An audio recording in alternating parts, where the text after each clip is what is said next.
તો ગાંધીનગરમાં આખું ગામ વેચાઈ ગયું હોવાની ચર્ચા જાગી છે। દહેગામનું ચુવા પહાડિયા ગામ વેચાઈ ગયાની ચર્ચા થઈ રહી છે।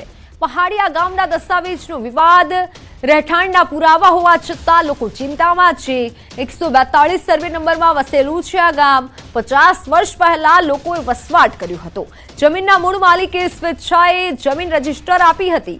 દસ્તાવેજથી ગામની જમીન વેચી હોવાનો આરોપ છે। તો હાલ તો ગામનો સર્વે ચાલી રહ્યો છે। પહાડિયા ગામ સરકારી યોજનાથી વંચિત છે।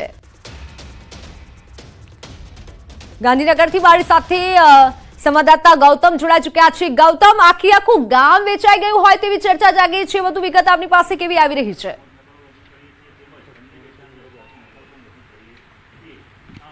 ગાંધીનગર જિલ્લાના દહેગામ તાલુકાનું જૂના પહાડિયા ગામ છે કે જે આખું વેચાઈ ગયું હોય તે પ્રકારની બાબતો સામે આવી રહી છે। આ પ્રકારની ચર્ચા ચાલી રહી છે।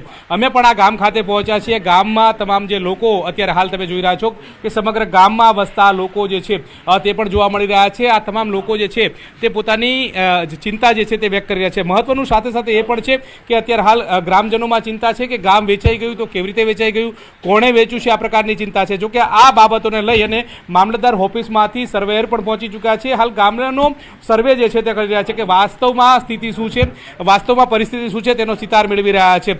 મહત્વનું સાથે સાથે એ પણ છે કે 1987ની અંદર આ ગામનો એક દસ્તાવેજ થયો હતો। પરા વિસ્તારની અંદર ગામનો વસવાટ જે છે તે થયો હતો। અંદાજિત ગામની અંદર 88 જેટલા પરિવારો જે છે તે વસવાટ કરે છે। ગામના લોકો આ ગામની અંદર વસવાટ કરે છે। અંદાજિત 50 વર્ષથી પણ વધારે સમયથી અહીંયા વસવાટ કરે છે। પરંતુ ગામ લોકોમાં વાત એ છે, દુવિધા એ છે કે પોતાનું ગામ વેચાઈ ગયું છે। ગામના લોકો પણ તેમની સાથે વાત કરીશું કે વાસ્તવમાં પરિસ્થિતિ શું છે। તેમની સાથે જાણ શું પરિસ્થિતિ થઈ છે, ગામ વેચાઈ ગયું છે તમારું, આવી પ્રકારની વાત છે, સાચી હકીકત શું છે? આ તો હમણાં હવે 15 દી પહેલાં જાણવા મળ્યું કે ભાઈ આ સર્વે નંબર જે બાંધેલો મકાન છે એ વેચાઈ ગયું છે। એટલે ગામ લોકોને ત્યારે ખબર પડી અને જે તે વખતે અમારા બાપ દાદાઓએ આ જમીન રાખેલી, અમારી જોડે જે તે સરકારના લાભો મળે છે એ બધે પહોંચ્યો છે, પંચાયતને પહોંચ્યો છે, આવાસ યોજના, પાણીની ટાંકી છે, પાણીના બોર બનાવેલા છે, બધી સુવિધા સરકાર તરફથી મળેલી છે। એ જ અમારે આને રિક્વેસ્ટ કરીએ છીએ કે અમને કંઈક શું કાકા, તમારું આ ગામ છે, તમે આ ગામના સરપંચ છો, કેટલા પરિવાર વસે છે, વાસ્તવમાં પરિસ્થિતિ શું છે? અહીંયા 80 કુટુંબ વસે છે। પંચાયત 50 વર્ષથી અહીંયા ગામ વસવાટ કરેલો છે। ટોટલી સરકારી લાભો, સીસી રોડ, પાણીની ટાંકી, 2 બોર, ગટર લાઈન, ગેસ લાઈન, ટોટલી સુવિધા ગામમાં સરકાર તરફથી મળેલ છે। અને અમને જોણ થતો 2 દિવસ ઘણું દુઃખ થયું। પગ નીચેથી ધરતી પણ સરકી જાય એવો બનાવ છે આ। એટલે સરકારશ્રીને અમારી કાલે આવેદનપત્ર બી મામલેદારમાં આપ્યું અને સરકારશ્રીને અમને રજૂઆત બી કરી છે કે વહેલી તકે એનો સુખદ ઉપાય નીવડે। કોણે દસ્તાવેજ કરી લીધો છે અને આ દસ્તાવેજની બાબતો શું સામે આવી છે? દસ્તાવેજમાં તો એવું છે કે જસદન ગામના ભાઈ છે, રાજકોટ બાજુના, એ ભાઈએ દસ્તાવેજ કરેલો છે અને આપનાર નવા પાડિયાના વિનોદભાઈ છે। ચોક્કસથી તો ગામ લોકો અન્ય પણ છે, તેમની સાથે વાત કરીશું।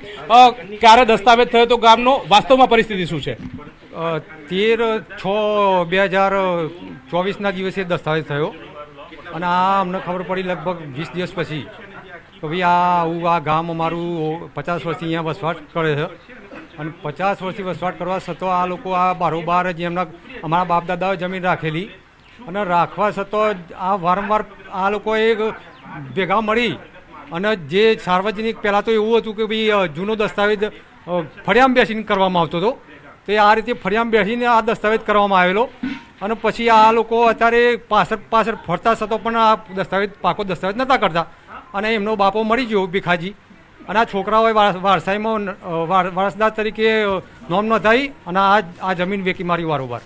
ચોક્કસથી તો જમીન વેચી મારી છે અને આ વાત તંત્રને પણ જાણ થઈ છે। તંત્ર પણ અહીંયા પહોંચ્યું છે।